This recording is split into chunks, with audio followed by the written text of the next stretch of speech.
ब्रह्मादिभ्यो ब्रह्म विद्या संप्रदाय कर्तृभ्यः नमो महद्भ्यः। नामापिते च मधुरं मधुरं स्वरूपम् कर्मापिते च मधुरं मधुरा स्मृतिश्च बुद्धिं प्रबोधय प्रभो मधुबोधशक्तिं विद्यां प्रयच्छ परमां परिभावयामि। कोमलं कूजयन् वेणुं श्यामलोऽयं कुमारकः वेदवेद्यं परं ब्रह्म भासतां हृदये मम। कूजन्तं राम रामेति मधुरं मधुराक्षरम् आरुह्य कविता शाखां वन्दे वाल्मीकिकोकिलम्। निगमकल्पतरोर्गलितं फलं शुकमुखादमृतद्रवसंयुतं पिबत भागवतं रसमालयं मुहुरहो रसिका भुवि भावुकाः। तृणादपि सुनीचेन तरोरपि सहिष्णुना अमानिना मानदेन कीर्तनीय सदा हरि। नारायणाखिल गुरो भगवन् नमस्ते शिवाय नमः शिवलिंगाय नमः। तन्मे मनः शिव संकल्पमस्तु सर्वे भवन्तु सुखिनः। श्री राम जय राम जय जय राम। श्री राम जय राम जय जय राम। धर्म की अधर्म का नाश हो, प्राणियों में सद्भावना हो, विश्व का कल्याण हो, गोमाता की जय हो, गोहत्या बंद हो, भारत अखंड हो। सर्वभूत हृदय धर्म सम्राट श्री स्वामी करपात्री जी महाराज की जय हो। श्री जगन्नाथ महाप्रभु की जय हो, श्री बलभद्र महाप्रभु की जय हो, भगवती सुभद्रा देवी की जय हो। हर हर महादेव।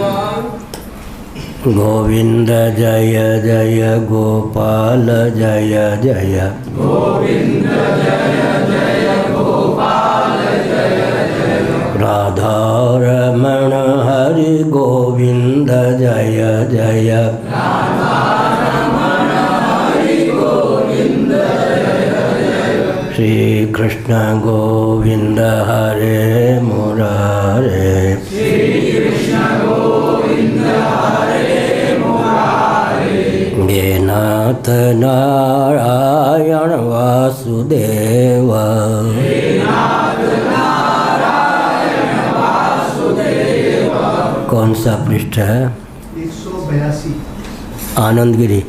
आनंदगिरी 182 आरंभ से दूसरा पैराजी। सर्व सर्वदेवतात्मकस्य प्रजापतेः स्वतो संसारित्वं कल्पनया वैपरीत्यम् इति स्थिते।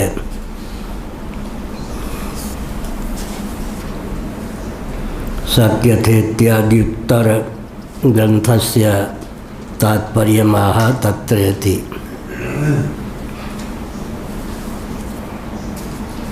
जो प्रजापति ब्रह्मा होते हैं सर्वदेवतात्मक होते हैं। श्रीमद् भागवत के द्वितीय स्कंद तृतीय स्कंद के अनुशीलन से यह तथ्य सिद्ध है कि वे सर्वजीव गणात्मक तथा सर्व देवात्मक होते हैं।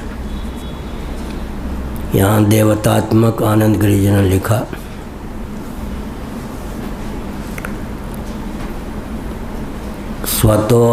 स्वतो संसारित्वं कल्पनया वैपरीत्यम् इति स्थिते।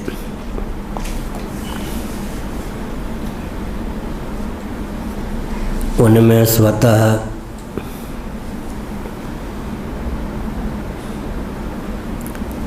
असंसारित्व की कल्पना विपरीत परिलक्षित होती है। अर्थात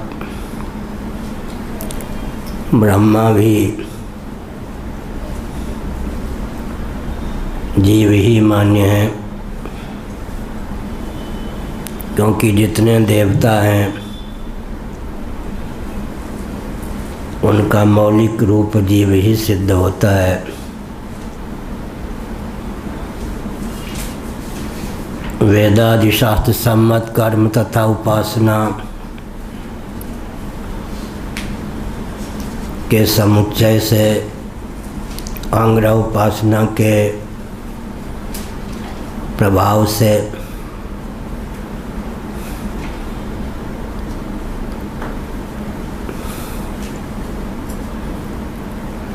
कोई ब्रह्मा के पद को प्राप्त करता है, तो ब्रह्मा भी संसारी ही सिद्ध होते हैं, न कि असंसारी। विषय यह चल रहा है कि श्रुतियों में, स्मृतियों में, पुराणों में, महाभारत आदि इतिहासों में प्रजापति, हिरण्यगर्भ व ब्रह्मा का दो ढंग से प्रतिपादन किया गया है। यतो वा इमानि भूतानि जायन्ते, इस तैत्तिरीय उपनिषद के अनुशीलन से जगत का उद्भव स्थान, स्थिति स्थान, लय स्थान परमात्म तत्व ही सिद्ध होता है। महासर्ग के प्रारंभ में परमात्म तत्व ही ब्रह्मा के रूप में उत्पादक, विष्णु के रूप में पालक, रुद्र के रूप में संहारक सिद्ध होता है। कृत्य के वेद से देवता में भेद है, लेकिन तात्विक धरातल पर एकत्व इसलिए है कि यतो वा इमानि भूतानि जायन्ते, इस श्रुति में अधिकरण को लेकर एकत्व ही सिद्ध है। जगत का उदय, निलय, विलय स्थान परमात्म तत्व ही सिद्ध है। अतः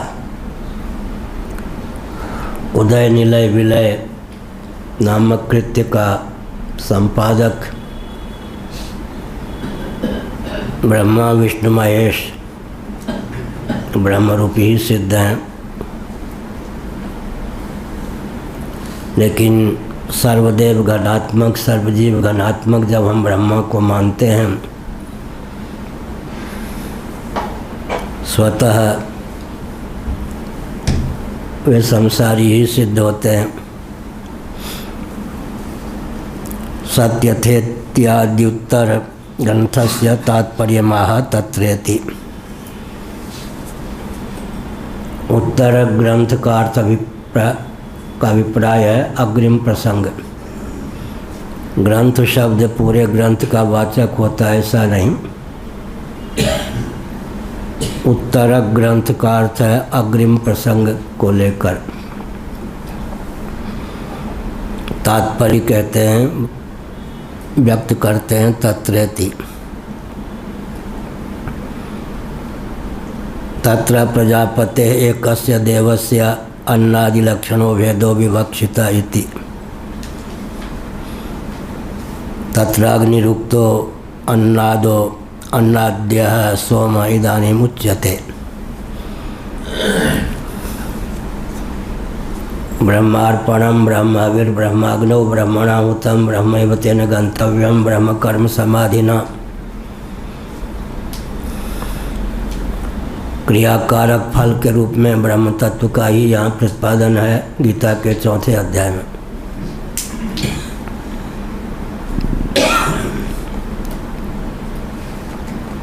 तो यहाँ कहा गया कि यदि कोई अन्न और अन्नाद दोनों रूपों में उल्लसित है और स्वयं को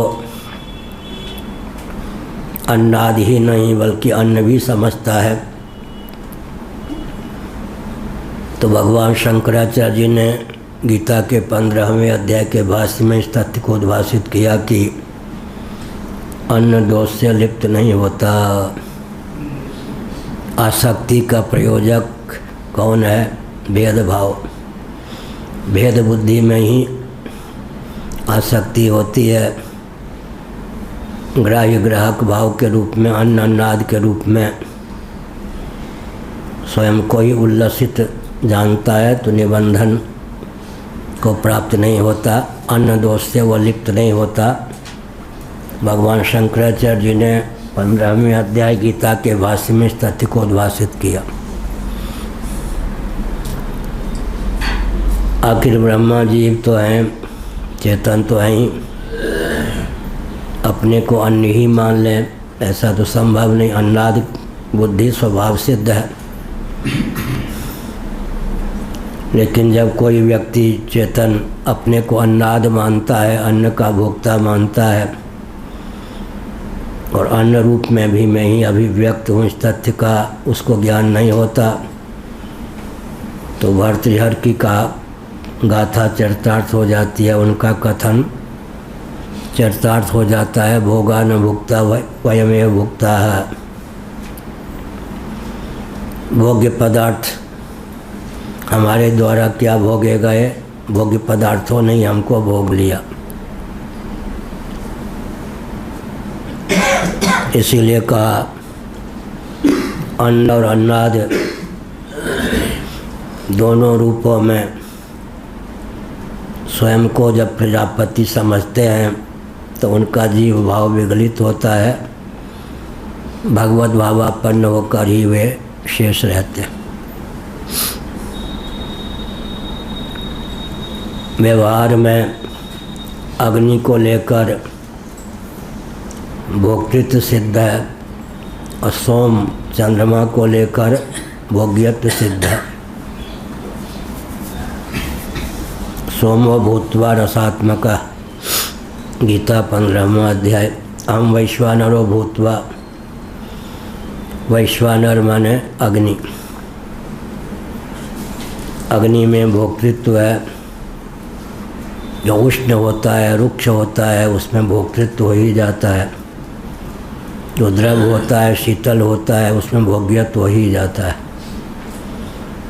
सोम का अर्थ है चंद्रमा। वायु पुराण आदि में चंद्रमा के निर्माण का वैज्ञानिक ढंग से बहुत उत्तम विश्लेषण प्राप्त है। चंद्रमा प्रकाशप्रद हैं, उनकी ज्योत्सना आह्लादित करती है।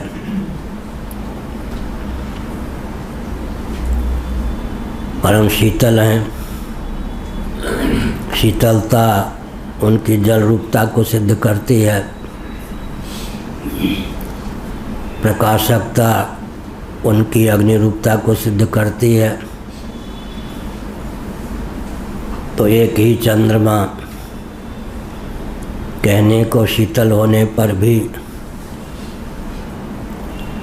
वास्तव में वो भोक्ता और भोग्य दोनों रूपों में उल्लसित हैं।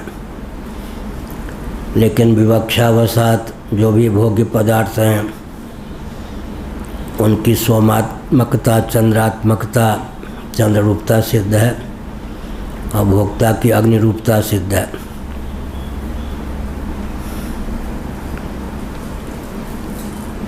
अब पिछले दिनों हमने बताया अन्न की अन्नाद रूपता भी हो जाती है, अन्नाद की अन्न रूपता भी हो जाती है। जब कोई व्यक्ति मनोयोग संपन्न वाक इंद्री के द्वारा बोलता है तब अग्नि से सोम चंद्रमा एकीभूत हो जाता है। वाक के देवता अग्नि हैं, मन के देवता चंद्रमा है। और जब कोई मनन करता है, मनोनिष्ठ वाक्य के द्वारा ही मनन संभव है, तब चंद्रमा जो मन के देवता हैं उनसे वाक्य के देवता अग्नि एकीभूत हो जाते हैं। या जो दार्शनिक सिद्धांत है ये व्यावहारिक जगत में भी क्रियान्वित है। गृह मंत्रालय देवियों को प्राप्त होता है और बाहर का काम पुरुष करते हैं। कहीं देवी का वर्चस्व, कहीं पति का वर्चस्व, कहीं पत्नी का वर्चस्व, कहीं पति का वर्चस्व। ऐसे कहीं व्यवहार में अग्नि का वर्चस्व होता है तो कहीं सोम का वर्चस्व होता है। सामान्य नियम यही है कि जो कुछ भोग्य पदार्थ है उसकी सोमात्मकता सिद्ध है, चंद्र रूपता सिद्ध है। जो कुछ भोगता है उसकी अग्नि रूपता सिद्ध है। अग्नि सोमात्मकम विश्वम, अग्नि सोमात्मकम जगत, रुद्र हृदय उपनिषद आदि के अनुशीलन से यह तथ्य सिद्ध है।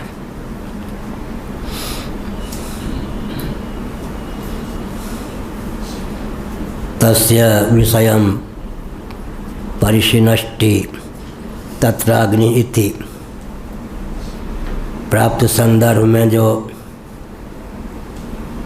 विषय है उसी की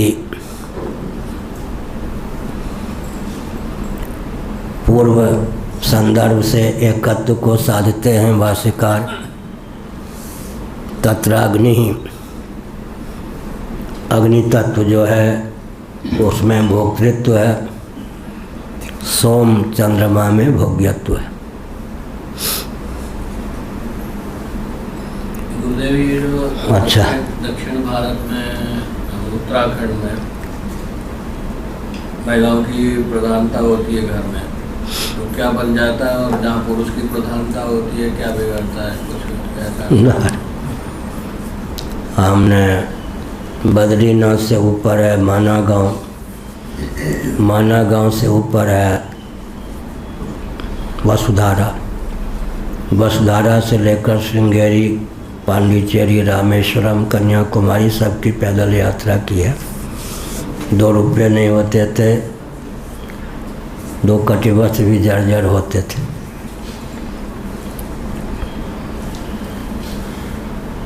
पर्वत आदि का जो क्षेत्र होता है, गढ़वाल आदि का, वहाँ भी हम रहे हैं। ऋषिकेश आदि में रहे हैं, बद्रीनाथ में रहे हैं,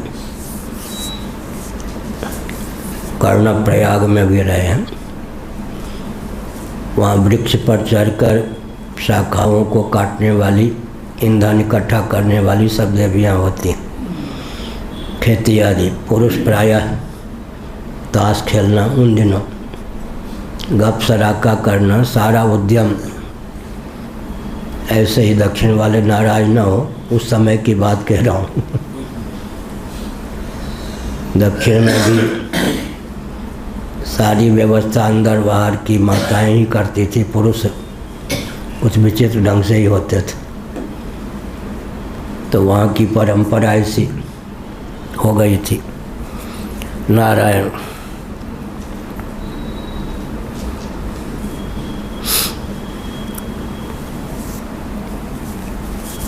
व्यत्यास इसको कहते हैं। कहीं कहीं पत्नी बहुत जोरदार होती है, पति उसके सामने करता है।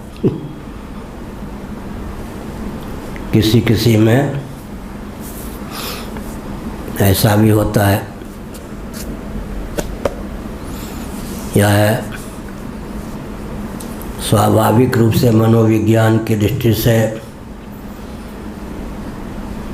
देवियों का जीवन रजः प्रधान होता है, वो रजस्वला होती हैं। रज जो है अग्नि का कार्य है। पुरुष शुक्र संपन्न होता है। शुक्र जो जिसको वीर्य कहते हैं वो सोमात्मक होता है। इस दार्शनिक दृष्टि से पुरुष में सौम्य भाव स्वभाव सिद्ध है, देवियों में उग्रता स्वभाव सिद्ध है। इसीलिए देवियों को भोली भाली कहा जाता है। जब तक भोली तब तक भोली, नहीं तो भाली। वो सब दार्शनिक तथ्य है। सोम प्रधान पुरुष होता है, अग्नि प्रधान देवियाँ होती हैं, क्योंकि जो रज है अग्नि प्रधान है, शुक्र है वो सोम प्रधान है।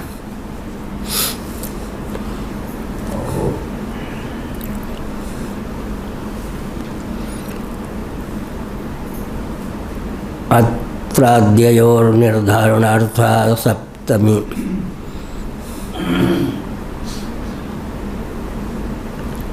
सप्तमी विभक्ति का प्रयोग जो है एवार्थक निर्धारण के अर्थ में है। भाष्यगत भाव को आनंद गिरि जी ने यूँ व्यक्त किया, अत्ता आद्यम च तयोः।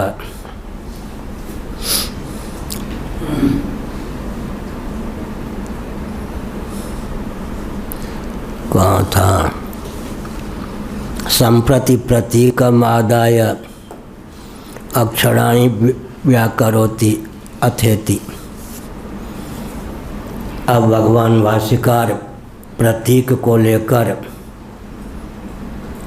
अक्षर का व्याकरण करते हैं। व्याकरण का अर्थ होता है विस्तार।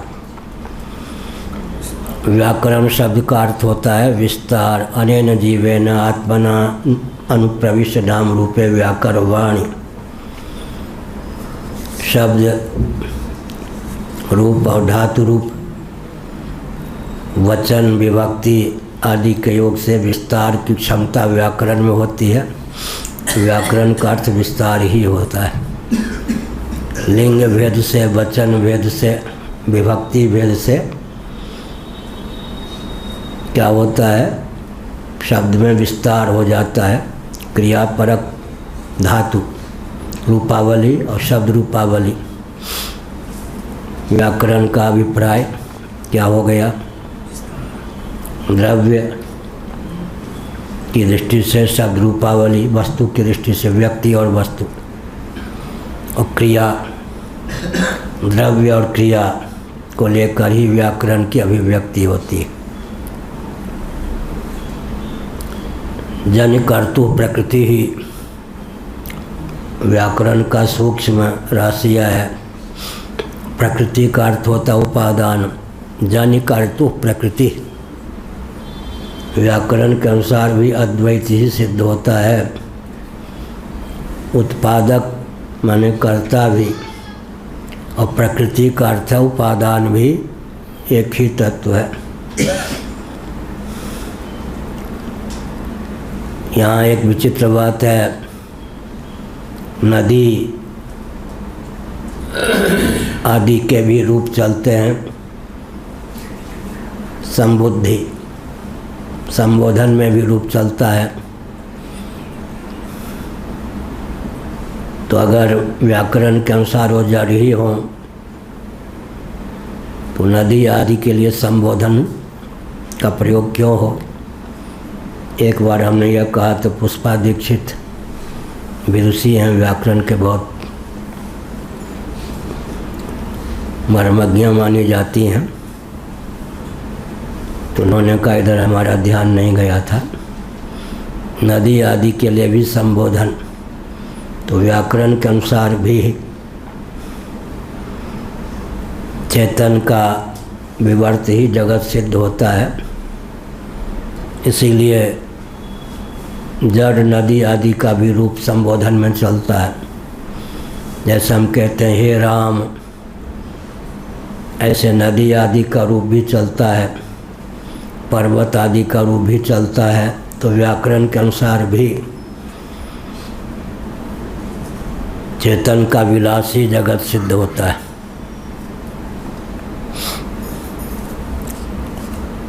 अथेति प्रतीक पूरे मंत्र को न लेकर, ब्राह्मण को न लेकर,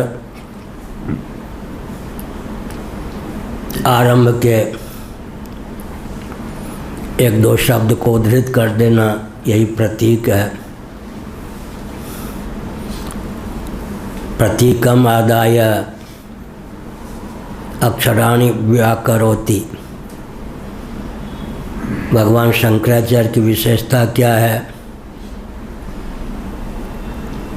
अक्षर, फिर शब्द, फिर वाक्य, फिर प्रकरण, फिर ग्रंथ, सब में सामंजस्य साध करके वे तात्पर्य व्यक्त करते हैं। क्या कहा भृगु जी ने? भृगु जी ने या हमने?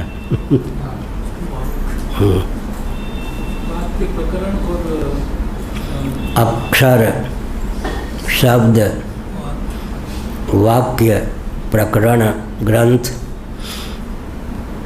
किसी का त्याग न करके फिर सामंजस्य साधते हैं शंकराचार्य जी। अक्षर की भी उपेक्षा नहीं, शब्द की भी उपेक्षा नहीं, वाक्य की भी उपेक्षा नहीं, प्रकरण की भी उपेक्षा नहीं और पूरे ग्रंथ की भी उपेक्षा नहीं। उत्तम लेखक और वक्ता होने के लिए क्या आवश्यक है भरद्वाज जी?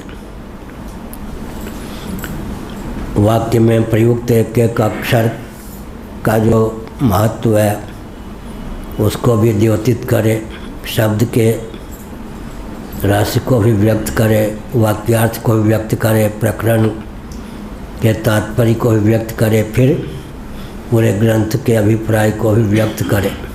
यही कहा अक्षराणि व्याकरोति।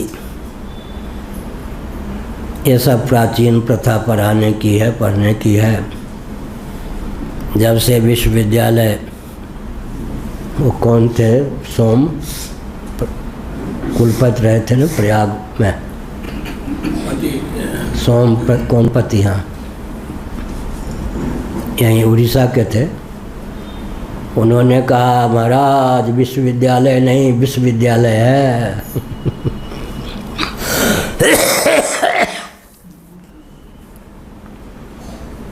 तो यहाँ तो एक एक अक्षर पर विचार चलता है। इसके बाद यह शब्द क्यों कहा गया? एक शब्द से ही काम नहीं चला तो दूसरा शब्द क्यों कहा गया? एक एक अक्षर पर विचार चलता है, शब्द पर विचार चलता है, वाक्य पर विचार चलता है, प्रकरण पर विचार चलता है, फिर ग्रंथ के तात्पर्य पर विचार चलता है। हिंदी में क्या कहते हैं? बाल के खाल निकालना। तो प्रज्ञा शक्ति अत्यंत तीक्ष्ण हो जाती है। आधुनिक विधा से फिर जितना अंश न आता उसको छेड़ो ही मत। क्या जितना अंश न आता हो लेक्चर देना है ना, उसमें छेड़ो ही मत। या इसीलिए हाँ उधर रास्ता छोड़ के।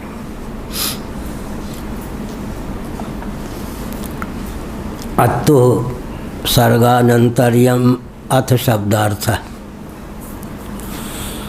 सर्ग के अनंतर महाप्रलय में तो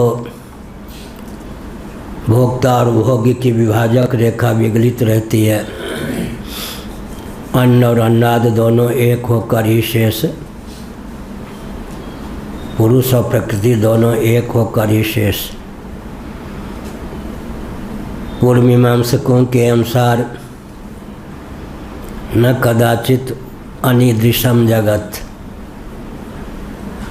कभी ऐसा नहीं था कि जगत ऐसा नहीं था। पूर्व मीमांसक जो है महाप्रलय को मानते ही नहीं। न कदाचित अनिदृशम जगत, क्योंकि ईश्वर को नहीं मानते हैं और वेदों को अपौरुषेय मानते हैं, इसलिए उनकी लाचारी है कि महाप्रलय को न माने। खंड प्रलय होने पर भी महाप्रलय की मान्यता पूर्व मीमांसकों के यहाँ नहीं है। न कदाचित अनिदृशम जगत, कभी ऐसा नहीं था कि ऐसा जगत नहीं था।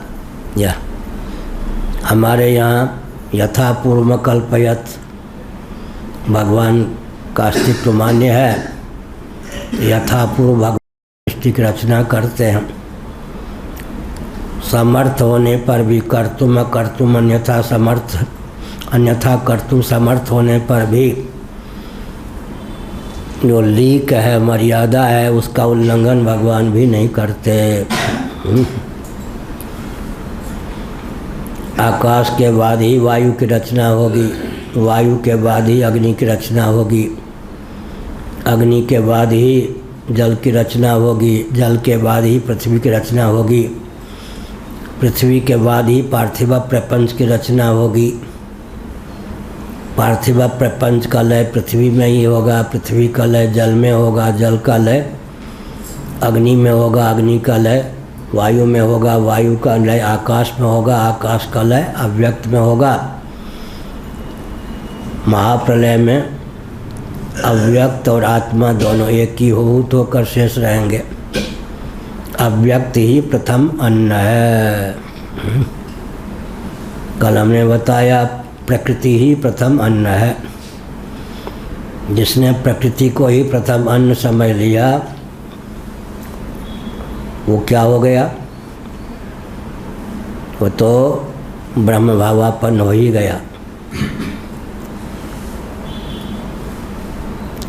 अतुः सर्गानंतर्यम अथ शब्दार्थ। अत्ता चराचर ग्रहणात् भोक्ता। अथ शब्द का अर्थ है सर्गानंतर। सर्ग माने सृष्टि के अनंतर। जैसे गाढ़ी नींद में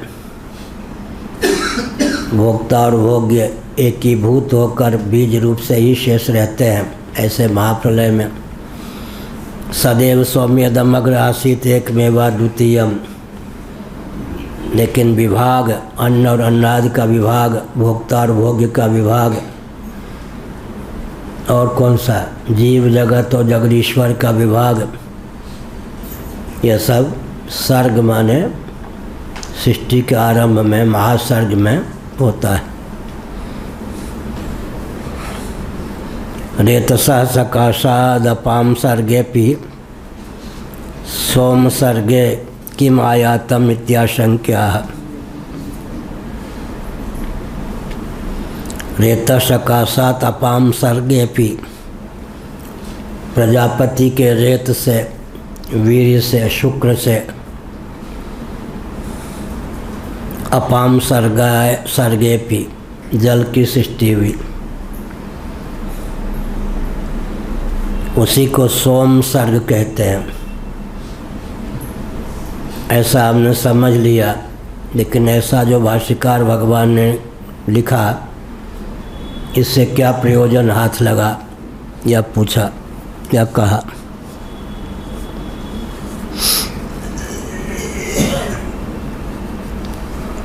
नैतावता प्रक्रांत सोमोत्पत्ति रुक्ता भवति इत्यर्थ।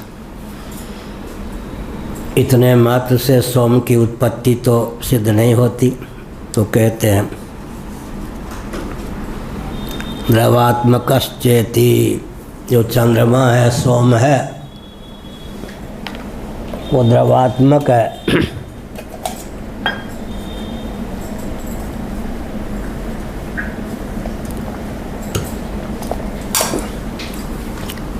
चंद्रमा की सृष्टि का पृथक से वर्णन न करने पर भी प्रजापति के रेत से द्रवावस्थापन्न जल की उत्पत्ति हुई, तो चंद्रमा का समुल्लेख हो ही गया। रेत कहने पर अग्नि का उल्लेख हो ही गया। भोक्ता और भोग्य अग्नि और सोम। कल हमने कहा था दूरस्थ अग्नि का नाम ही सूर्य हो जाता है, समीपस्थ सूर्य का नाम ही अग्नि हो जाता है।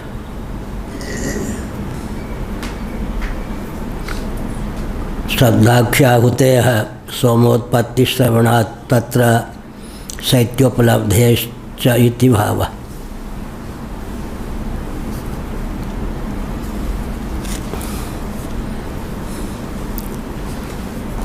तस्मिन 15वीं टिप्पणी। तस्मिन ने तस्मिन अग्नौ देवा श्रद्धाम जुह्वति। इस अग्नि में देवता लोग क्या करते हैं? श्रद्धा की आहुति देते हैं। तस्या आहुत्यै सोमो राजा भवति संभवति। उस आहुति की दृष्टि से कहते हैं सोम राजा होता है। महाभारत सोमोस्माकं ब्राह्मणानां राजा।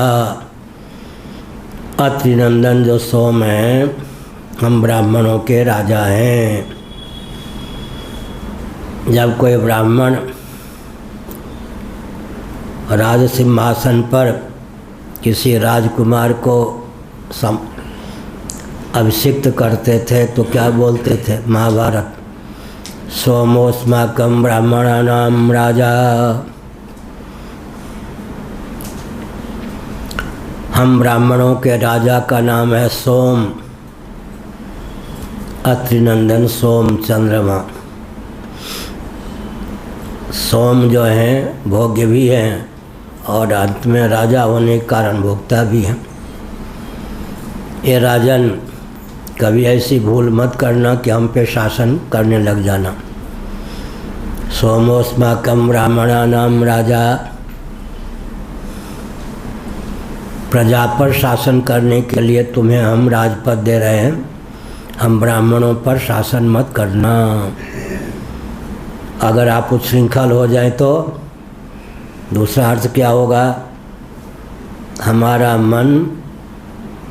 मन के अधिदैव चंद्रमा की कृपा से संयत है। हम स्वतः सन्मार्ग पर चलने वाले हैं। हमें दंड के बल पर सन्मार्ग पर चलाने की आवश्यकता नहीं। सोमोस्माकं ब्राह्मणानां राजा।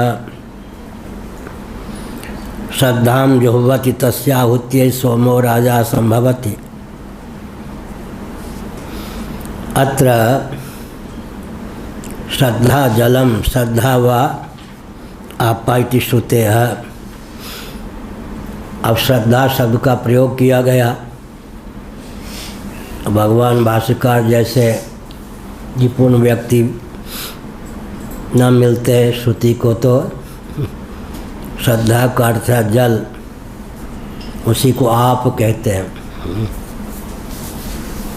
एक काशी से पढ़ के आए, कोई मिथिला में आए और जरा विद्या का गुमान ज़्यादा था, अभिमान। तत्सम तद्भव देशज विदेशी 4 प्रकार के शब्द होते हैं। कुछ बीमार थे, आप हिंदी कैसे बोलते? पानी नहीं बोले और मर गए। इतनी क्षमता नहीं थी कि 4 पाई के नीचे जो जल रखा था ले सके। अरे काशी से पढ़ के आए थे, बड़े होनहार विद्वान, क्या हो गया? माता ने कहा कि ऐसा, अरे वो जल मांग रहे थे। तो माँ ने क्या कहा? आपका मरला पूता खटिए तर में पानी, तेहन पाठ ने पढ़ला पूता तेरे सिर बथानी। ए बेटे, तुम आप कह के मर गए। हम समझ नहीं पाई कि तुम जल मांग रहे हो। खटिया माने 4 पार के नीचे, 4 पाई के नीचे एक लोटा में पानी रखा था। कैसा पाठ काशी से पढ़ के आए जिसके चपेट में आकर तुम्हारी मौत हो गई। खाट आपका मरला पूता खटिए तर में पानी, कहन पाठ ने पढ़ला पूता तेरे सर बथानी। बथानी मने तुम्हारे सर पर ही आरूढ़ हो गया। तो श्रद्धा का अर्थ है जल। श्रद्धा व आपः इति श्रुतेः। श्रद्धा जल है। श्रद्धालु व्यक्ति विनम्र होता है या नहीं? श्रद्धा व्यक्ति को समुन्नत करने में सफल है, माने झुकाने में। श्रद्धावान लभते ज्ञानम। या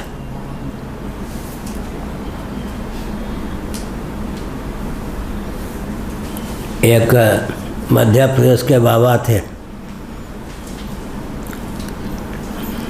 उन्होंने एक उज्जड, सच्ची घटना है, रामघाट का कोई था उधर का, चेला बना लिया, अहम ब्रह्मास्मि का उपदेश दे दिया। उसके बाद कहा प्रणाम करो। उसने कहा गुरुजी या तो तुम मुझे ब्रह्म नहीं बनाते, अब तुम भी ब्रह्म मैं भी ब्रह्म, अब मैं कैसे तुम्हें प्रणाम करूं, तुम ही क्यों नहीं मुझे प्रणाम करोगे। अब वो घटना आ गई वामदेव जी महाराज के पास, और मध्य प्रदेश के जो बाबा थे वो भी मेरे परिचित थे, वामदेव जी महाराज के भी। इतने में मैं आ गया तो वामदेव जी महाराज ने कहा जिस नालायक ने तुम जैसे नालायक को ब्रह्म बना दिया, वो कहता है दंडवत करो, डंडा से पीटो उसको अपने गुरु को। वामदेव महाराज चिढ़ गए थे। इसलिए श्रद्धा, गुरुजी ने कहा कि तुमको भले हमने ब्रह्म बना दिया, तुम शिष्य ही हो, मैं गुरु हूँ, प्रणाम करो। उसने कहा कि बात तो तब बनती जब हमको ब्रह्म नहीं बनाते, अब मैं ब्रह्म हो गया तो मैं नहीं प्रणाम कर सकता। ऐसा नहीं। अत्र श्रद्धा जलम श्रद्धा व आपा इति श्रुते।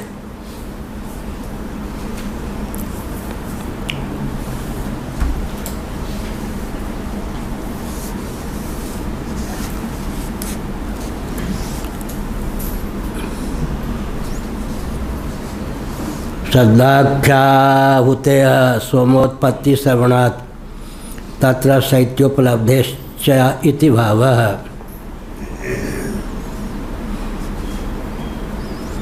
श्रद्धा नामक आहुति से सोम की उत्पत्ति का श्रवण प्राप्त है। शैत्योपलब्धेश्च इति भावः।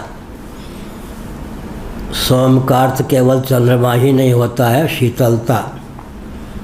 जहाँ कहीं शीतलता है, सौम्य भाव, शीतलता समझना चाहिए कि यहाँ पर जीवन में, व्यक्ति में, वस्तु में जल की प्रधानता है, कर्कशता नहीं है, सरसता है। वचन सरस ज्यों घीते, वचन में घी के समान। हरियाणा में कैसे बोलते, बड़े भाई को छोटा भाई कख जाए छे रे, ऐसा ठेठ बोली उधर, कख जाए छे रे, अरे तुम कहाँ जा रहे। उधर की खरी बोली होती। भिवानी आदि में छोटा भाई बड़े भाई को कहेगा कख जाए छे रे, अरे तू कहाँ जा रहा।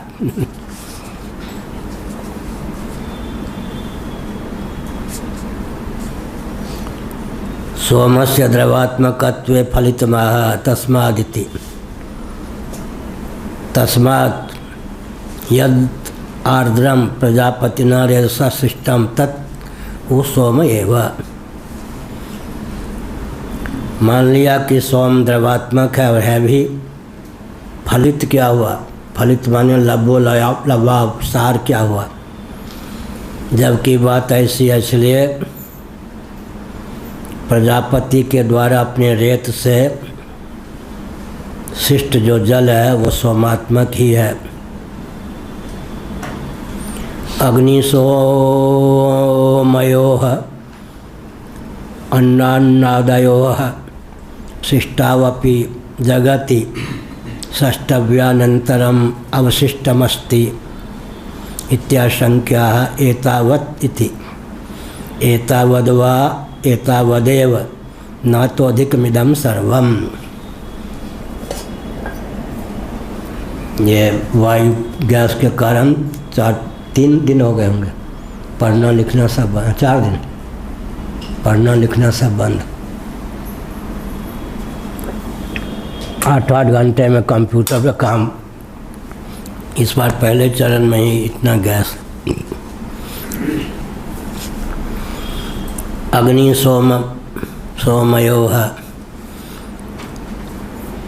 अन्नान्नादयोः। अब यहाँ जज स्वामी होते तो कहते डिसऑर्डर है।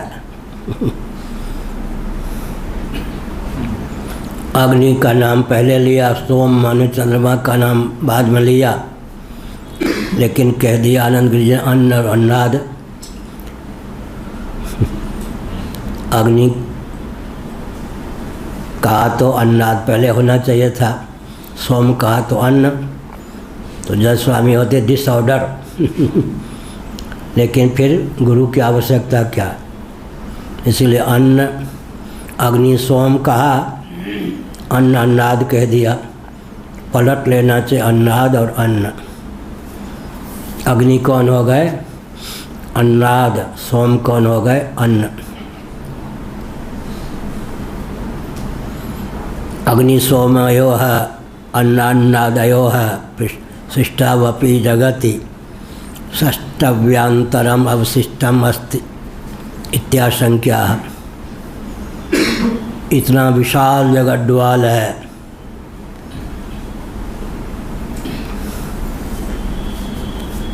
अगणित क्या है, प्राणी हैं, 84 लाख योनियाँ हैं, अनेकों तत्व हैं। अग्नि और सोम कहने से ही सबका ग्रहण हो गया क्या, कुछ बचा या नहीं, तो कहा नहीं बचा। क्या मतलब, अग्नि सोमात्मक जगत है, अग्नि सोमात्मकम विश्वम, अग्नि सोमात्मकम जगत। अग्नि सोम का वर्णन कर देने पर अन्यों का समाहार इसी में हो गया। अग्नि और सोम की सीमा का अतिक्रमण करके कोई भोक्ता और भोग्य रह जाए, संभव नहीं।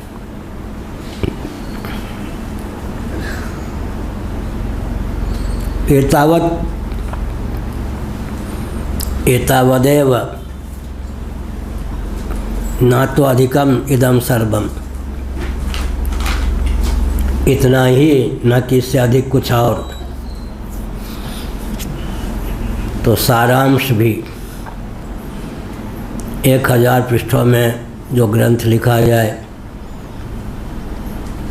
सैकड़ों घंटों में जो कहा जाए, उसको फिर 2 वाक्यों में या 2 शब्दों में गुम्फित कर देना।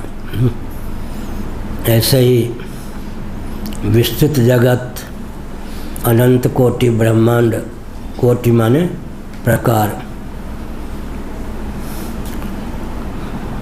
सार्धत्रि कोटि, 3.5 करोड़ ब्रह्मा है। ब्रह्मा की संख्या कितनी है, हैं? कौन बोल रहे, आप बोल रहे क्या, 3.5 करोड़ कहाँ लिखा है?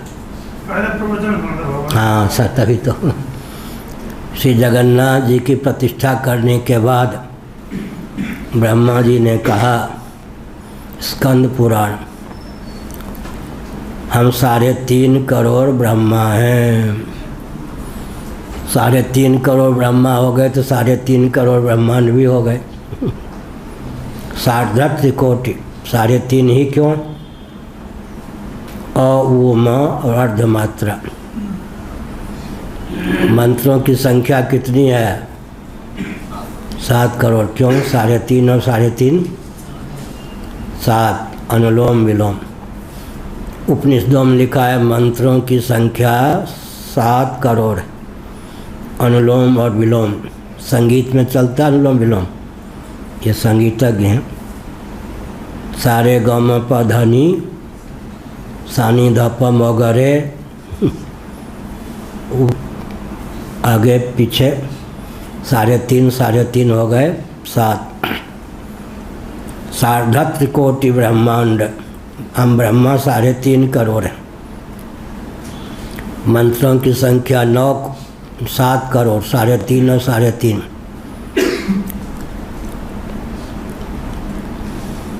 वन दुर्गोपनिषद में एक बहुत गुप्त मंत्र है, लेकिन विपरीतक क्रम से लिखा गया, अक्षर विपरीत। जिस मंत्र का उपयोग करके भगवान शंकराचार्य ने मंडन मिश्र की पत्नी जो सरस्वती का अवतार थी, मंडन मिश्र को सन्यासी बनाने के लिए अपने साथ ले जा रहे थे शंकराचार्य। तो सरस्वती के अवतार उभय भारती ने सोचा पति का सन्यासी हो जाना एक प्रकार से पत्नी का विधवा हो जाना ही है। अब मैं क्या करूं यहाँ रहकर। अब मेरे पति का जन्म ही उस निमित्त हुआ है, वो जाने लग गई कहाँ, ब्रह्मलोक। भगवान शंकराचार्य ने वन दुर्गोपनिषद में एक मंत्र है गुप्त, उसको पढ़ के सरस्वती जी की गति को अवरुद्ध कर दिया। सरस्वती जी ने कहा मेरी गति को अवरुद्ध क्यों कर रही हैं माँ, कुछ वरदान दे जाओ। बोलिए क्या चाहिए वरदान। श्रृंगेरी वाले अपने ढंग से लगाते हैं, द्वारका वाले अपने ढंग से। हमारे द्वारा जो प्रतिष्ठित पीठ हैं उनमें आपका लोप ना हो, सरस्वती का लोप ना हो। सरस्वती ने कहा एवमस्तु। या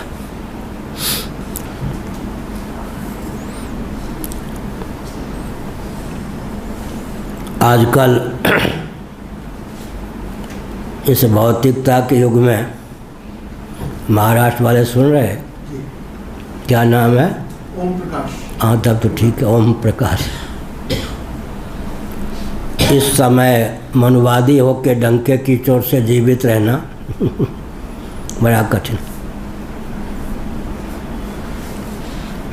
नूपुर शर्मा को तो मारने के लिए एक युवक ही आ गया वहाँ से, पाकिस्तान से।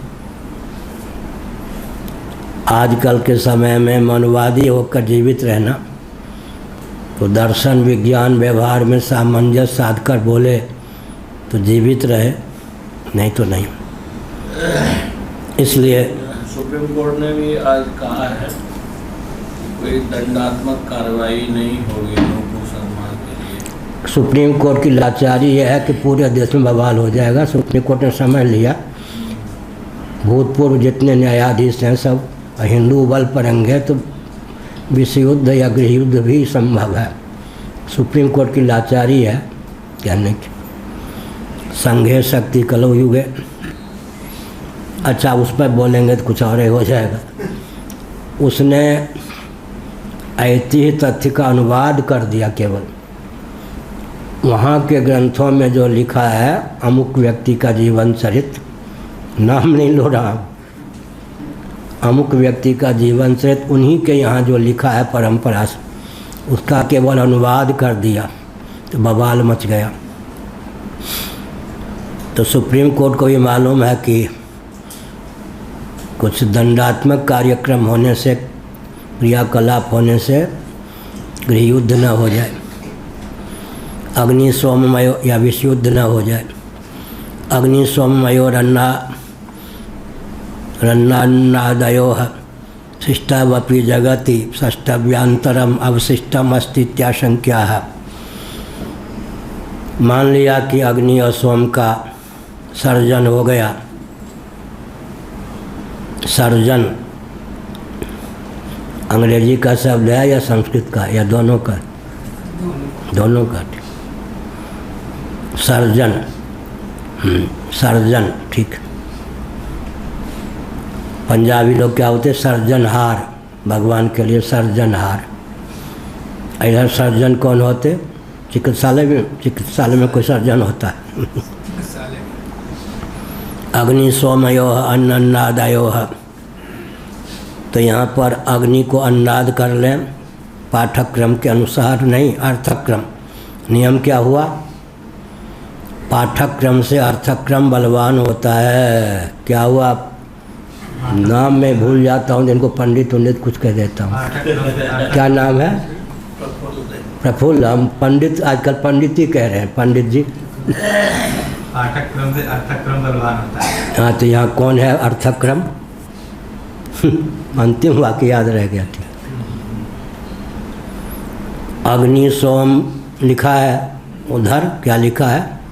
अन्न अन्नाद। तो तालमेल क्या बैठाएंगे? अन्नाद और अन्न। ये पाठ्यक्रम से अर्थक्रम बलवान होता है।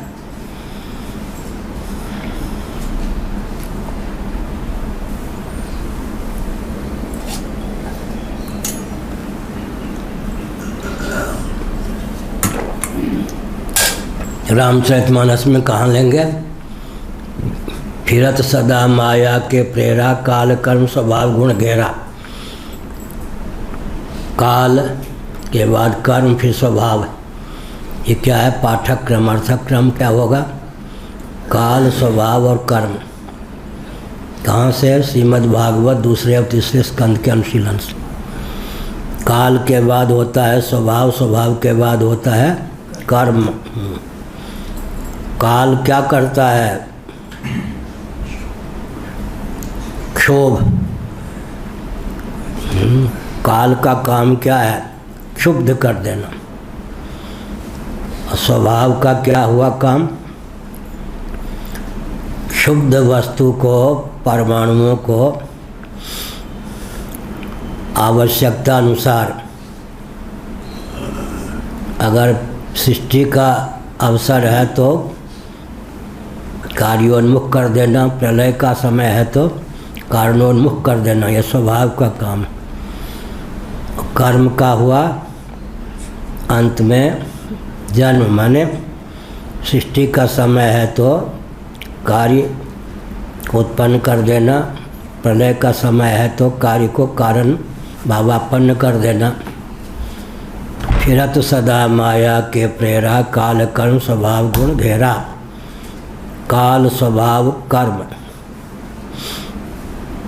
दूध, गरम दूध में जामुन डालते हैं, अम्ल, वो काल का काम करता है। दूध के परमाणुओं को क्या करता है? क्षुब्ध कर देता है। उसके बाद क्षुब्ध परमाणु दही बनने की ओर उन्मुख हो जाते हो, स्वभाव अपना काम कर लेता है। फिर अगर भोक्ता के मुख में दही जाना है तो दही के रूप में परिणत हो जाता है, नहीं तो दही जमे नहीं। वहाँ भी क्षुब्ध होना, फिर उन्मुख होना, फिर कारण की आवश्यकता है तो कारण बन जाना, कार्य की आवश्यकता है तो कार्य बन जाना। ये क्या हुआ? काल, स्वभाव, कर्म। इतना खोल के मैं क्यों पढ़ाता हूँ? हर व्यक्ति को दिव्य दृष्टि, सुनने वाले को, गुनने वाले को दिव्य दृष्टि प्राप्त हो जाए। व्यवहार और परमार्थ दोनों में क्या हो जाए? दक्ष हो जाए। 12 साल लगौटी धोवो तब ज्ञान देंगे। 12-12 साल गुरु लोग परीक्षा लेकर के, अगर उनके जीवन में इस कोटि का ज्ञान होगा तो देंगे, नहीं तो वो भी नहीं। अंत में हाथ कुछ नहीं पड़ेगा। क्यों? रग रग में दर्द है, समझ गए? 2-2 दिनों तक भोजन नहीं मिला, 5-5 वर्षों तक ओढ़ने के लिए कपड़े नहीं मिले, सीलन में लेटते लेटते सारा शरीर बर्बाद हो गया। फिर देवी देवता, ऋषि मुनि, महापुरुषों के अनुग्रह से जो ज्ञान प्राप्त हुआ है वो आप लोग ऐसी कमरे में बैठकर, दरी पर बैठकर स्नेह और सम्मान पूर्वक प्राप्त कर रहे हैं। क्या हमको ऐसे थोड़े मिला? उसी ढंग से फिर इसको महत्व देना चाहिए। क्या?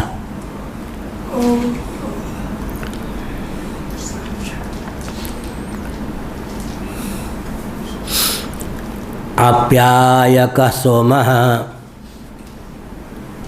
द्रवात्मकत्वात् अन्नम च आप्यायकम प्रसिद्धम आप्यायन्तु मंगानि। आप्यायक सोम है। चंद्रमा कौन है? आप्यायक, तर कर देने वाला। पंजाबी में तर कर दिया। तरी दो, तरी तरी बोलते ना पंजाबी लोग, तरी, तर कर देने वाला। आप्यायक है सोम, स्निग्ध कर देने वाला। द्रवात्मक है। च आप्यायकम, आप्यायक, तर कर देने वाला, स्निग्ध कर देने वाला, पोषण पोषक वो थे सुखबोध आश्रम जी। पत्नी की बात नहीं कहते थे, लेकिन हमको पत्नी की बात भी मालूम थी। उनकी माता बहुत कठोर, और हमको मालूम था कि उनकी पत्नी अपने सासू जी से भी ज़्यादा कठोर। माँ की बात बोल रहे थे। वो लाहौर में, उन दिनों भारत विभाजन नहीं था, तो सुखबोध आश्रम जी बहुत ऊंचे विद्वान, दर्शन, व्याकरण भी, साहित्य भी, ज्योतिष भी, कवि भी, संस्कृत हिंदी दोनों के कवि भी, लाहौर पढ़ने जा रहे थे। भावना यह थी कि ये माता ऐसी मिली, कभी प्रेम से, लाड़ प्यार से बोलने वाली नहीं। 10 कदम आगे जाके पीछे निहारा तो माँ रो रही थी, अपने आंचल से आंख पोंछ रही थी। हमसे कहा, तब लगा कि माँ के हृदय में कुछ बात चल है मेरे प्रति।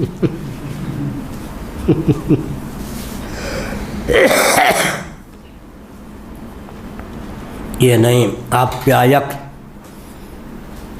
आप्यायक होता है सोम, तर कर देने वाला, स्निग्ध कर देने वाला। द्रवात्मकत्वात् अन्नम, वही द्रवात्मक हुआ इसलिए अन्न हो जाता है। चाप्यायकम प्रसिद्धम, अन्न जो है आप्यायक है, प्रसिद्ध ही है। आप्यायन्तु मम अंगानि, तस्माद् उपपन्नम सोमस्य अन्नत्वम इत्याह द्रवात्मकत्वात्। एतावता सिद्ध हो गया कि अन्न जो है वो सोमात्मक है। सोम एव अन्नम, अग्नि अन्नादः, सोम ही अन्न है और अग्नि जो है अन्नाद है। अन्नाद माने भोक्ता। इति अवधारणस्य विवक्षितमर्थम आह तत्रेति। इस अवधारण से का जो विवक्षित अर्थ है, अभिमत अर्थ है, किस प्रयोजन की सिद्धि के लिए यह बात की गई, तत्रेति, तत्रैवम अवध्रियते सोम एव अन्नम यत् अद्यते तदेव सोम इत्यर्थः। जो भक्षण किया जाए, सेवन किया जाए, वही सोम है, चंद्रमा।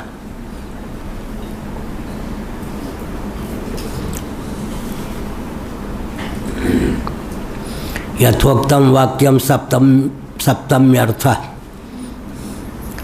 यथा श्रुतम अवधारणम अवधीर्य कुतो विषयांतरेण तद व्याख्यानम इति आशंक्या अर्थबलात् इति। अर्थबलात् अवधारणम, फलबल कल्प सिद्धांत कहते हैं इसको। इतना ही अर्थ के बल पर कभी एव, अवधारणार्थक कौन होता? एवकार, एव शब्द का प्रयोग न भी हो तो तात्पर्य की दृष्टि से अवधारण हो जाता है। पूरी सृष्टि की गाथा क्या कहें, अन्न और अन्नाद दो में सबका समावेश हो जाता है। सोम और अग्नि में सबका समावेश हो जाता है, यह अभिप्राय। अर्थ के बल पर यह सिद्धांत निर्धारित है कि पूरी सृष्टि को दो शब्दों में गुंफित करना हो तो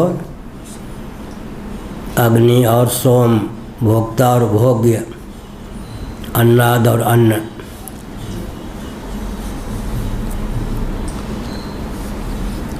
अन्नादस्य संहर्तृत्वात् अग्नित्वम अन्नस्य च संहरणीयतया सोमत्वम अवधारयितुम युक्तम इत्यर्थ। जो अन्नाद होता है वो संहर्ता होता है, इसीलिए सीधे उसकी अग्नि रूपता न भी सिद्ध हो, समझना चाहिए जो भक्षक है वो अग्नि अवश्य है। एक महात्मा थे भूमिहार कुल के ऋषिकेश, बर्निंग फायर, मैं प्रज्वलित अग्नि हूँ हैं, अपने को कहते थे।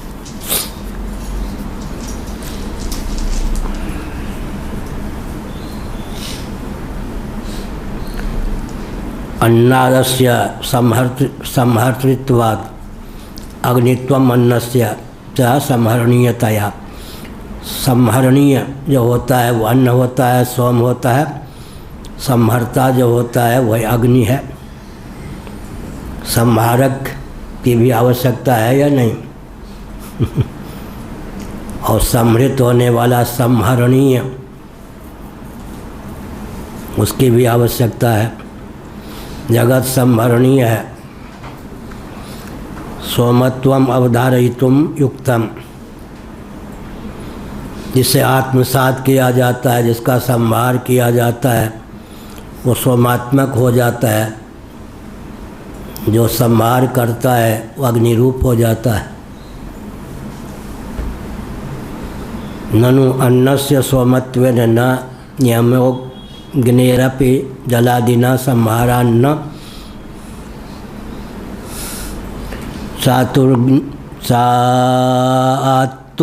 चातु अग्नित्वेन नियमः सोमस्यापि कदाचित् इज्यमानत्वेन अस्तित्वात् तत्कुतो अर्थबलम् इत्याशंक्या अग्निरपि इति।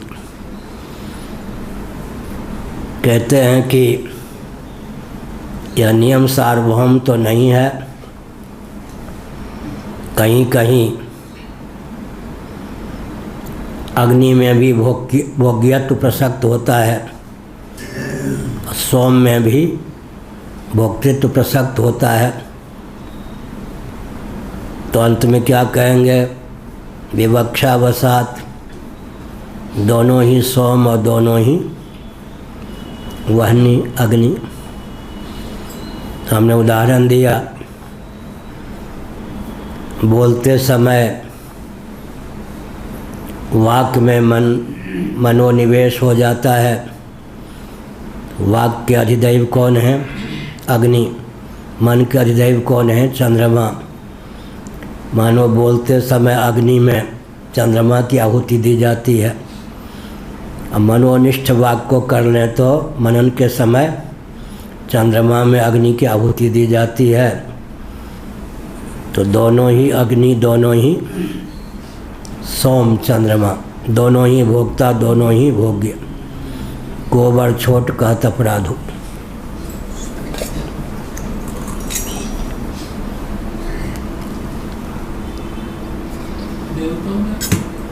देवताओं में जो स्त्रीलिंग का प्रयोग होता है वो के प्रधान संस्कृत व्याकरण के अनुसार है।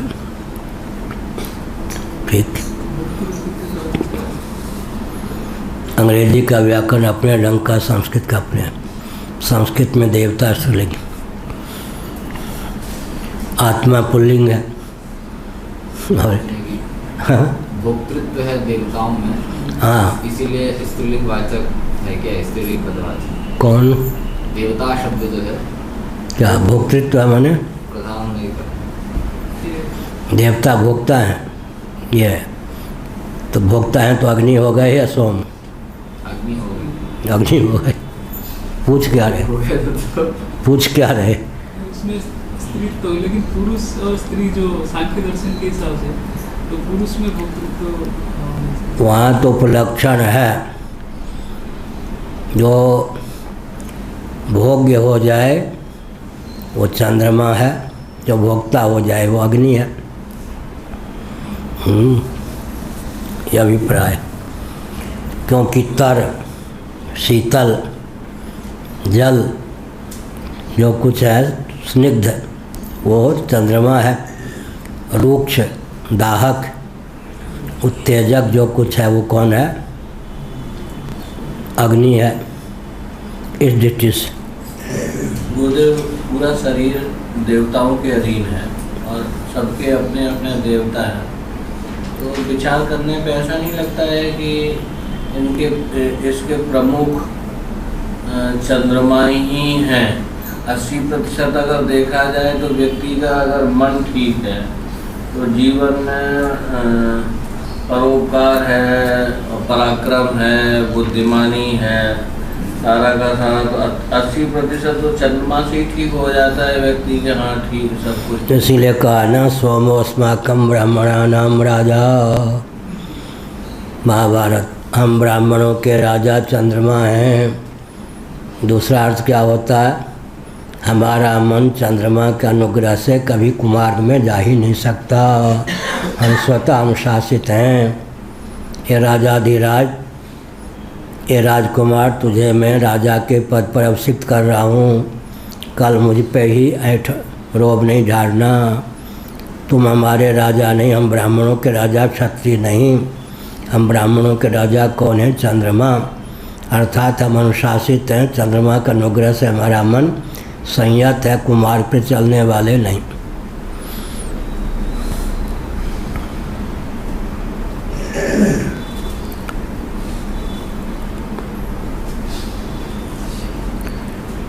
ननु अन्नस्य सोमत्वेन न नियमः। जो अन्न है वो सोम ही है, ऐसा कोई शाश्वत स्थिर नियम तो नहीं है।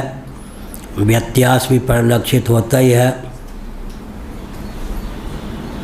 जलादिना संहारा न चातुर्यज्ञ क्या है? चातु अग्नित्वेन नियमः। अत्ता जलादि भी संहर्ता हो जाते हैं तो भोक्तृत्व अग्निनिष्ठ ही है, ऐसा नहीं कह सकते। जलनिष्ठ भी भोक्तृत्व होता ही है। सोमस्वापि क्वचित इज्यमानत्वेन अत्रित्वात्। सोम भी कहीं पर इज्यमान होकर चंद्रमा के लिए जब आहुति डालते हैं तो वहाँ चंद्रमा कौन हो जाते? भोक्ता। वहाँ चंद्रमा हो जाते भोक्ता। इसका अर्थ क्या हुआ? या कोई सार्वत्रिक सर्व प्रसिद्ध नियम नहीं है कि चंद्रमा भोग्य ही हैं, अग्नि भोक्ता ही। चंद्रमा के निमित्त जब आहुति डालते हैं तब चंद्रमा भोक्ता हो जाते हैं। तो इस पर कहा आधिदैविक दृष्टि से और आधिभौतिक दृष्टि से मान सकते हैं क्या? जो भोग्यत्व है आधिभौतिक दृष्टि से और जो भोक्तृत्व है वो आधिदैविक दृष्टि से चंद्रमा में। ऐसा है कि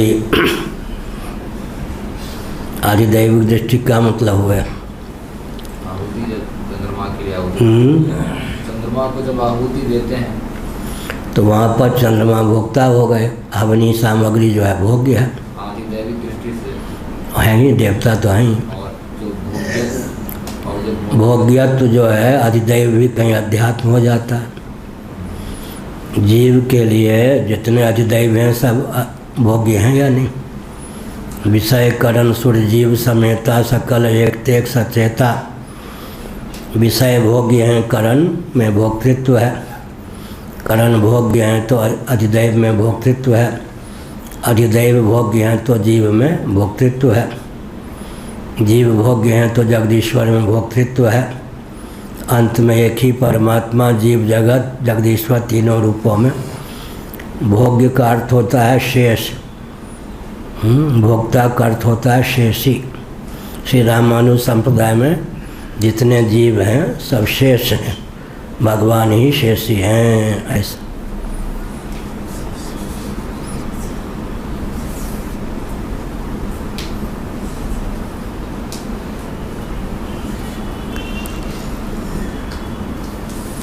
अग्निरपीति सोमस्यापि कदाचित् युज्यमानत्वेन अत्रित्वात् तत्कुतो अर्थबलम् इत्याशंक्या। सोम भी अर्थात चंद्रमा भी सोम का अर्थ यहाँ क्या हुआ? सोमो भूत्वा रसात्मक, लता रसात्मक। हवन करते हैं तब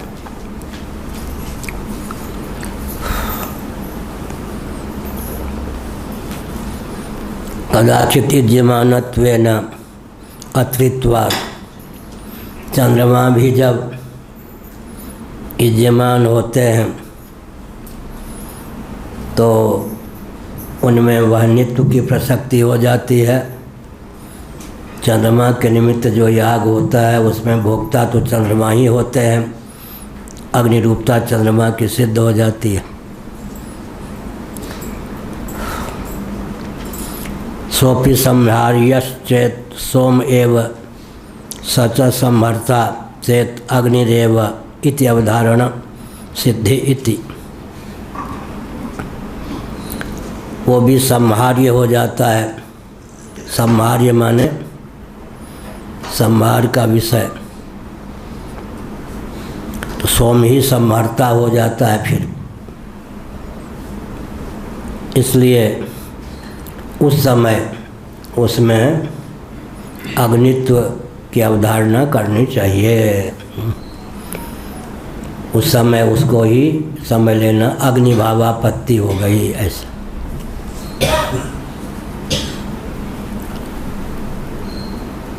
जिसमें जब भोक्तृत्व है उसमें तब वहनित्व है, जिसमें जब भोग्यत्व है उसमें तब चंद्रत्व है। या चंद्रमा भी अग्नि बन जाए, अग्नि भी चंद्रमा बन जाए।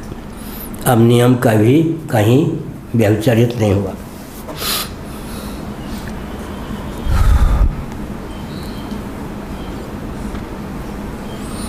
प्रजापते सर्वात्मकत्वम उपक्रम्य जगतो द्वेधा विभक्तत्वाभिधानम कुत्रोपयुक्तम इत्याशंक्य तस्य सूत्रे पर्यवसानात्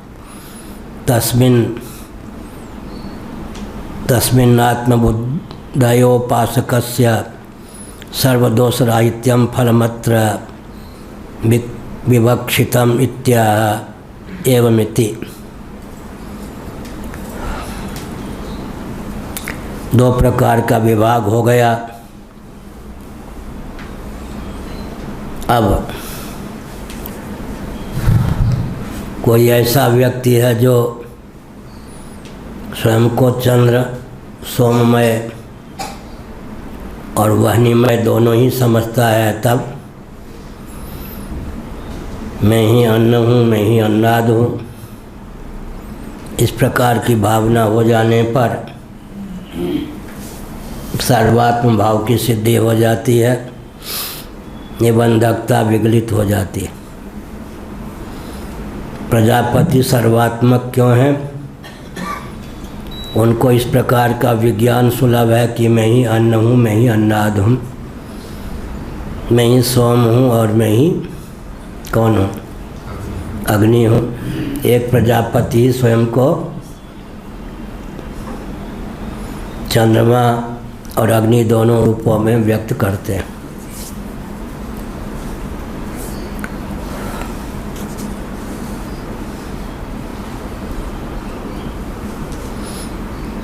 जब अग्नि और सोम की रचना नहीं हुई थी तब प्रजापति की स्थिति कैसी रही होगी? कैसी रही होगी? उन्होंने तो रचा ना, जब सूर्य भी नहीं, अग्नि भी नहीं, तब नारायण। गैस बनने के कारण सोपि संहार्यश्चेत सोमेव स, जो भी संहार्य है, भक्ष्य है, उसी में फिर सोमत्व का ज्ञान करना चाहिए, सोमत्व का आधान करना चाहिए, उसी को सोम समझना चाहिए। जो कुछ संभरता है उसी को अग्नि समझना चाहिए।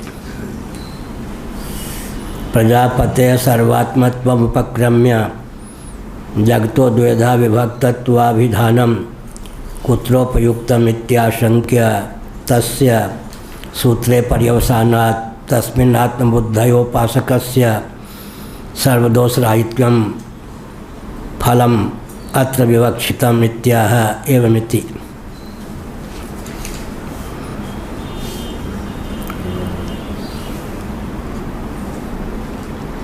दो प्रकार से विभक्त किया स्वयं को,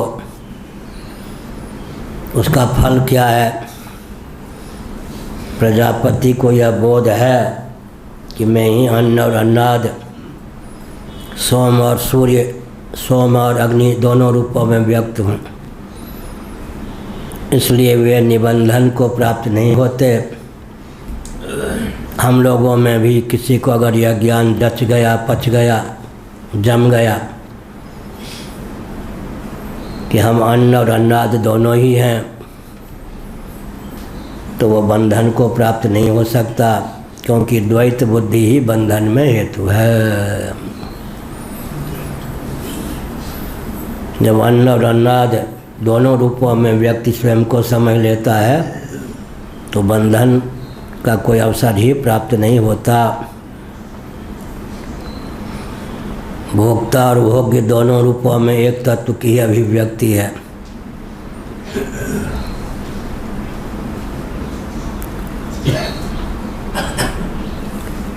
अनुग्राहक देव सृष्टि उक्त्वा तदुपासकस्य फलोक्त्यर्थम आदौ देव सृष्टिं स्तौति सैसेति सैसा ब्रह्मण प्रजापते अतिसृष्टि आत्मनोप्यतिशया। अनुग्राहक देव सृष्टि उक्त्वा तदुपासकस्य फलोक्त्यर्थम, देवता की सृष्टि का वर्णन कर दिया। अब देवोपासक को जो फल प्राप्त होता है उसका वर्णन करने के पहले देव सृष्टि की स्तुति करते हैं। इसका अर्थ क्या हुआ? स्वयं से भी उत्कृष्ट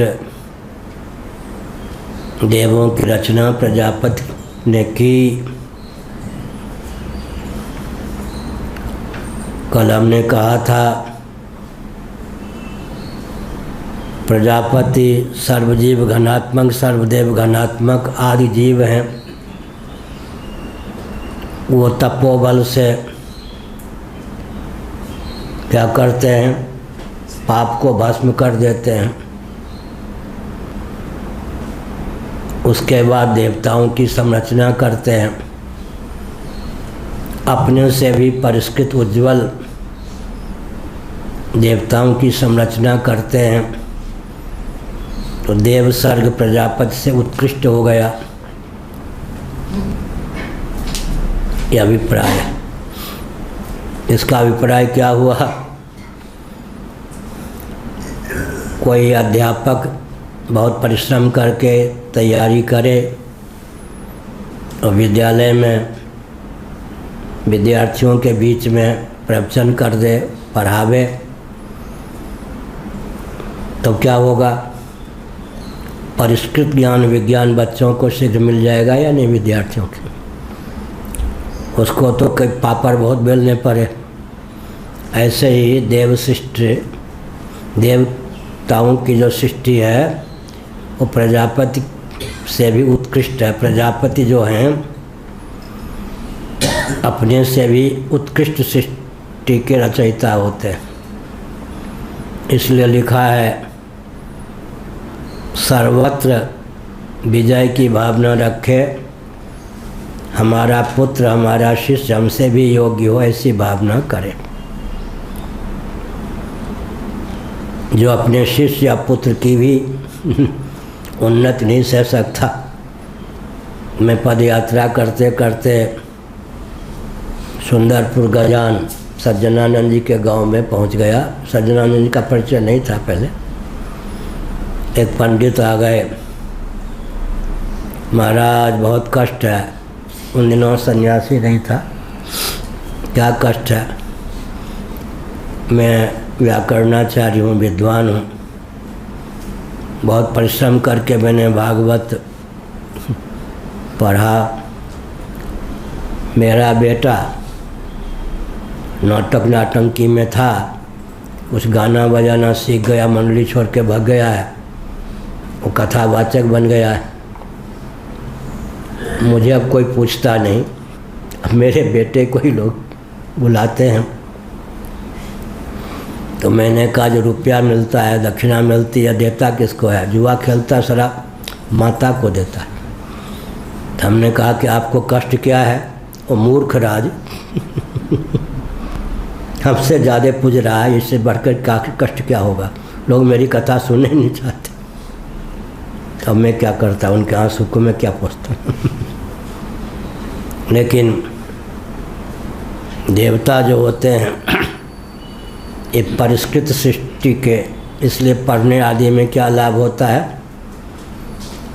पढ़ाने वाला अगर बेगार न टाले तो बहुत परिश्रम करके जिस तथ्य को वो प्राप्त करता है वो तथ्य झटपट प्रबुद्ध श्रोताओं को मिल जाता है। तो ये लाभ हुआ। अति सृष्टि अभी आऊँगा, प्रश्नोत्तर 20 मिनट चलेगा।